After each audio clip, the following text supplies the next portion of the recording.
explicando a questão 2 da lista de interruptores semicondutores.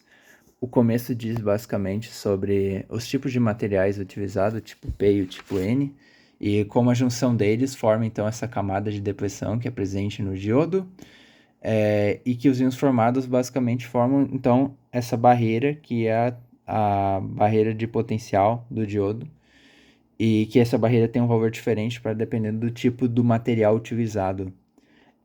O próximo gráfico mostra as duas regiões de polarização do diodo, a polarização direta e a polarização reversa, possuindo então a tensão limiar na polarização direta e a tensão de quebra de ruptura na polarização reversa e a corrente de fuga.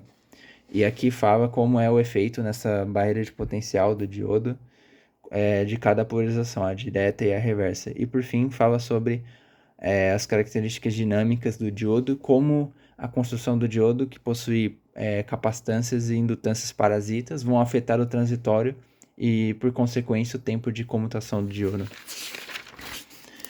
Os transistores são divididos, então, do tipo PNP e NPN, e aqui fala a forma mais comum de se polarizar, é o transistor NPN, e através dessa polarização obtém-se então as duas equações mais importantes, que é a corrente do emissor é igual à corrente de base mais corrente do coletor, e a relação do ganho beta é igual à corrente do coletor dividido pela corrente de base. E basicamente o transistor vai ter então três regiões: a região de saturação, a região ativa e a região de ruptura. A região de saturação quer dizer que então que não se esgotou os portadores de carga que foram inseridos na base. A região ativa, quando já se esgotou e não aumenta a corrente do coletor, mesmo que você tente aumentar, sem aumentar a corrente de base antes. E a região de ruptura, caso haja uma tensão sobre coletor e emissor muito alta. E basicamente aqui diz sobre o efeito de aumento dessa corrente de base, que permite então aumentar, por consequência, a corrente do coletor, aumentando a região de saturação. O MOSFET, diferentemente do funcionamento do transistor bipolar de junção, ele funciona através da criação de um canal, da criação ou da depressão de um canal, dependendo do tipo, e tomando como exemplo o MOSFET da criação do canal do tipo N.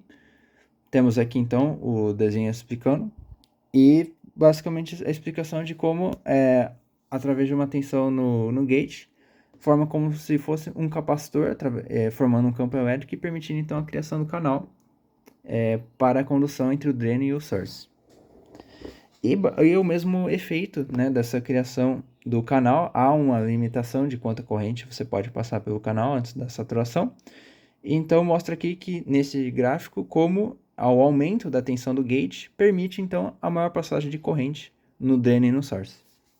E o tempo de comutação, então, está definido basicamente sobre a velocidade que você consegue realizar esse acúmulo ou a retirada de carga do gate.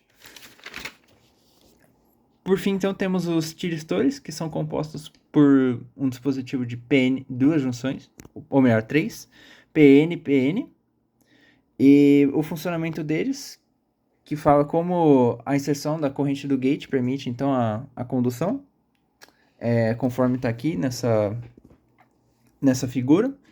E existem dois modos de condução. Um é uma tensão autossuficiente para que ocorra a ruptura direta e outra é a ativação do gate.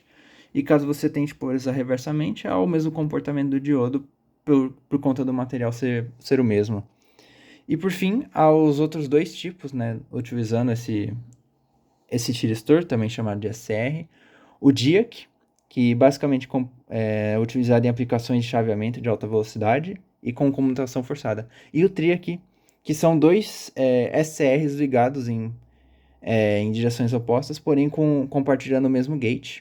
E ele permite, então, a utilização em circuitos CA. E a utilização de circuitos CA, então, a curva característica dele é basicamente a mesma curva aqui de cima, porém invertida no outro eixo, pois ele permite a condução nos dois sentidos.